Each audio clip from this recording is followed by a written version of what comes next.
રાજ્યસભામાં ગુરુવારે એટલે કે આજે પેપર લીક સંબંધિત પબ્લિક એક્ઝામિનેશન સંશોધન વિધેયક 2026 રજૂ કરવામાં આવશે, જેના પર બપોરે 2 વાગ્યાથી લગભગ 7 કલાક ચર્ચા થવાની સંભાવના છે. કોંગ્રેસ અધ્યક્ષ મલ્લિકાર્જુન ખડગે અને પાર્ટી નેતા મુકુલ વાસનિક સહિત વિપક્ષના ઘણા બધા સાંસદો આ ચર્ચામાં ભાગ લેશે. પેપર લીક સંબંધિત બિલ બુધવારે લગભગ 7 કલાકની ચર્ચા પછી લોકસભામાં પસાર થયું. સરકારે પેપર લીક વિરુદ્ધ એક મોટું પગલું ગણાવ્યું છે, તો વિપક્ષ છે એમનું કહેવું એવું છે કે ફક્ત સજા વધારવાથી સમસ્યા સમાપ્ત નહીં થાય, પરીક્ષા સિસ્ટમમાં સુધારા પણ જરૂરી છે. સંસદના ચોમાસુ સત્રનો આજે 9મો દિવસ છે. સંસદ માર્ચ દરમિયાન વિદ્યાર્થીઓ પર લાઠીચાર્જને લઈને વિપક્ષ સતત હોબાળો કરી રહ્યું છે, જ્યારે સત્તા પક્ષ પણ રાહુલ ગાંધી પાસેથી લોકસભામાં એમના ઇડિયટ અને અંધભક્તવાળા નિવેદનોને લઈને માફીની માંગ કરી રહ્યું છે. આજે પણ સંસદમાં હોબાળાની શક્યતા છે. આ બધાની વચ્ચે આજે વાત કરવી છે પેપર લીક બિલ અને પેપર લીકની જે ઘટનાઓ બની એના પર સીજેપીએ જે પ્રોટેસ્ટ કર્યું અને એના પછી એમની જે માંગણીઓ હતી એના પછી પેપર લીક બિલ પાસ થયું અને સરકારે લોકસભામાં પસાર કરાવ્યું. હવે રાજ્યસભાની અંદર પસાર થશે. હવે સીજેપીનું શું કહેવું છે? સીજેપીના પ્રવક્તા છે આશુતોષ રાંકા, એમનું કહેવું છે કે સરકારે જે પણ બિલની અંદર સુધારા વધારા કર્યા છે એ તમામ સુધારા એ પેપર લીકની બિલ હજુ પણ સરકાર એ વાત કરી રહી છે જે પરીક્ષા માં પેપર લીક થયા પછીની જે પ્રક્રિયાઓ છે એની, જ્યાં સુધી તમે એનટીએ રિફોર્મની વાત નહીં કરો, જ્યાં સુધી તમે ઇન્ફ્રાસ્ટ્રક્ચર રિફોર્મની વાત નહીં કરો, જ્યાં સુધી તમે વેન્ડર પર વાત નહીં કરો, ત્યાં સુધી આ પ્રકારની ઘટનાઓ છે એ બનતી રહેશે, એવું આશુતોષ રાંકાનું કહેવું છે.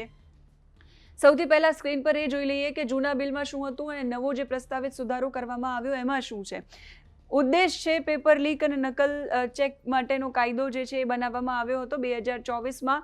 2026માં જે સુધારો થયો એમાં તપાસ વધુ ઝડપી બને અને પ્રક્રિયા વધારે ઝડપી થાય. પેપર લીકની ઘટનાઓ બને તો એની જે તપાસ છે એ વધુ ઝડપી થાય, પ્રક્રિયા વધારે ઝડપી થાય, કાયદાને વધારે કડક બનાવવામાં આવ્યો છે. 2026નો જે સુધારો છે પેપર લીક અને અયોગ્ય સાધનો માટે અગાઉ જે 2024માં હતો એમાં 5 વર્ષ સુધીની જેલની જોગવાઈ હતી. 2026માં જે સુધારો કર્યો એમાં ઓછામાં ઓછી 5 વર્ષ અને વધુમાં વધુ 10 વર્ષની જેલ સાથે 50 લાખ સુધીનો દંડ છે.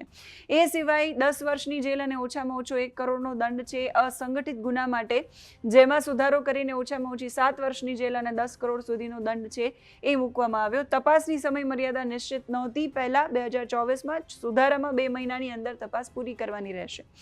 આ સિવાય સુનાવણી પૂર્ણ કરવાની કોઈ નિશ્ચિત સમય મર્યાદા નહોતી પહેલા. અગાઉ હવે જે સુધારો થયો એમાં ચાર્જશીટ દાખલ થયાના 3 મહિનાની અંદર પૂરી કરવાની જે છે એ સુનાવણી પૂરી કરવાનું લક્ષ્ય છે. રોજ સુનાવણી થશે એવી વાત પણ કરવામાં આવી. ફાસ્ટ ટ્રેક કોર્ટની કોઈ સ્પષ્ટ જોગવાઈ નહોતી. રાજ્ય સરકાર અને કેન્દ્ર શાસિત પ્રદેશો ખાસ ફાસ્ટ ટ્રેક કોર્ટ છે એ બનાવી શકશે એ પ્રકારની જોગવાઈ છે. સ્પેશિયલ ટાસ્ક ફોર્સની પણ પહેલાં કોઈ જોગવાઈ નહોતી. નવા સુધારામાં જરૂર પડે તો કેન્દ્ર સરકાર છે એ ખાસ એસટીએફ એટલે સ્પેશિયલ ટાસ્ક ફોર્સ છે એ બનાવીને તપાસ કરાવી શકે. ગુનાઓની આટલી વિસ્તૃત વિગતો છે 2024માં નહોતી. 2026માં સુધારા કર્યા એમાં 15 પ્રકારના ગુના સ્પષ્ટ કર્યા છે. પેપર લીક, ઓએમઆર શીટ સાથે ચેડા, નકલ વેચાણ સહાય, નકલની ઓફર, આ બધા અલગ અલગ 15 મુદ્દાઓ એમાં સમાવી લેવાયા છે. પરીક્ષા સુરક્ષા છે એના વિસ્તૃત ધોરણો નહોતા. હવે બાયોમેટ્રિક રજિસ્ટ્રેશન, પરીક્ષા કેન્દ્રોની સીઆઈ ઓડિટ, સ્ક્રીનિંગ સીટ ફાળવણી, પ્રશ્નપત્રની સુરક્ષા, ઇલેક્ટ્રોનિક, બધા મુદ્દાઓ એની અંદર સમાવી લેવામાં આવ્યા છે. આ જે સુધારા વધારા કર્યા છે એ પછી પણ વિપક્ષ છે એ સતત હોબાળો કરી રહ્યું છે અને કહી રહ્યું છે કે તમે સજાની અંદર વધારો કરો છો, તમે તપાસ પૂર્ણ કરવાની કે ફાસ્ટ ટ્રેક કોર્ટની વાત કરો છો.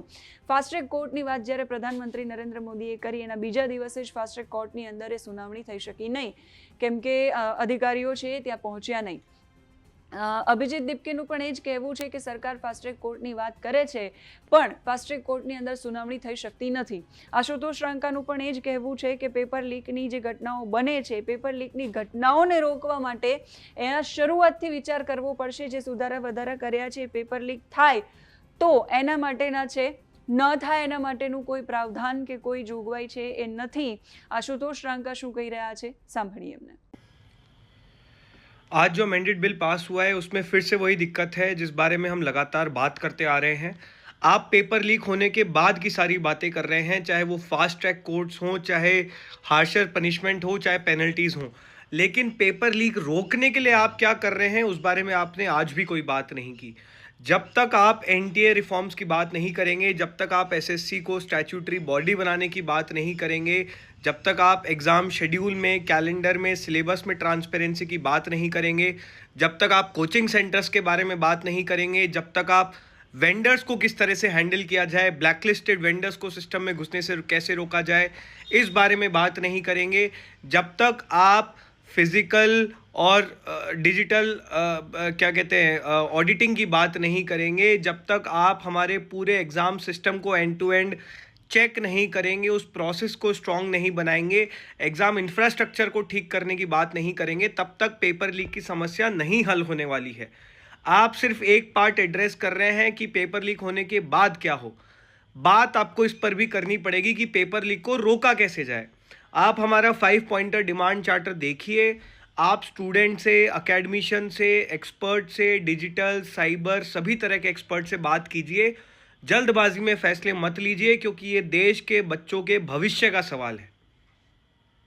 તો પેપર લીકની જે ઘટના બની એના પછી સીજેપીએ જે પ્રોટેસ્ટ કર્યું એના પછી સરકારે પેપર લીક બિલ પાસ કરાવીશું એવી વાત કરી, કેબિનેટમાં ચર્ચા કરીશું, લોકસભામાં પસાર થયું, આજે રાજ્યસભામાં પણ ચર્ચા થશે અને રાજ્યસભામાં પણ પસાર થશે. પણ આ બધાની વચ્ચે સીજેપી એવું કહી રહ્યું છે કે જે શરૂઆતથી અમે જે વાત કરી રહ્યા છીએ કે પેપર લીક ન થવું જોઈએ એ દિશામાં સરકારે વિચાર કરવો જોઈએ. એ બધાની વચ્ચે અભિજીત દીપકેનું પણ નિવેદન સામે આવ્યું છે फास्ट ट्रैक कोर्ट ने लेने ए शू कही रहा है ये पण सांभळीए. मुझे लगता है बिल आते रहेंगे जब तक ये लोगों की नीयत सही नहीं होती है, तब तक कुछ नहीं हो सकता. बिल रिफॉर्म्स इस देश में कई कानून अच्छे बने हुए हैं, कानून एक से एक बनते हैं इस देश में. फास्ट ट्रैक का वादा किया था नरेंद्र मोदी ने 3 दिन पहले, और उस पर लोग काफी खुश हो गए थे कि अब पेपर लीक पर फास्ट ट्रैक कोर्ट बैठ गई. क्या हुआ पहली हियरिंग में? पहली हियरिंग ही पोस्टपोन हो गई क्योंकि सीबीआई का काउंसिल आया नहीं. तो कानून आप कैसे भी बना लो, जब तक उसको इम्प्लीमेंट करने वाले अच्छे नहीं है, तब तक उस कानून का क्या मतलब. आपने वीडियो देखे पंतप्रधान जी के जो मोबाइल पे उन्होंने किए? मुझे लगता है उनको इन्फ्लुएंसर बनना चाहिए. अब बहुत अच्छा कर रहे हैं वो, एज ए इन्फ्लुएंसर बहुत अच्छा काम कर रहे हैं. प्रधानमंत्री की कुर्सी छोड़ दे, इन्फ्लुएंसर बन जाए, प्रधानमंत्री का काम कोई और कर लेगा. अभी भी कई सारे स्टेट में जो पीछे एफआईआर पीछे नहीं लिया गया है. अगर एफआईआर पीछे नहीं लेते और स्टूडेंट्स को ऐसे ही परेशान करते रहेंगे तो हम फिर से आंदोलन करेंगे. इस सरकार को ये बात समझनी चाहिए कि स्टूडेंट्स का गुस्सा कम नहीं हुआ है. अगर उन्हें लगता है एक धर्मेंद्र प्रधान का इस्तीफा देकर ये गुस्सा ठंडा हो जाएगा, ऐसा नहीं है. गुस्सा बहुत ज्यादा है लोगों में और जरूरत पड़ी तो ये आंदोलन फिर होगा और जो पिछला हुआ उससे भी बड़ा आंदोलन होगा. આ બધાની વચ્ચે સીજેપીનું પ્રોટેસ્ટ, જે લોકોએ પ્રોટેસ્ટ કર્યું, જે લોકો પ્રોટેસ્ટમાં જોડાયા, જેમણે માંગ કરી, અને શિક્ષણ મંત્રીનું રાજીનામું પણ આવી ગયું, નવા શિક્ષણ મંત્રી પ્રહલાદ જોશી પણ આવી ગયા, જેમની સામે એફઆઈઆર થઈ છે.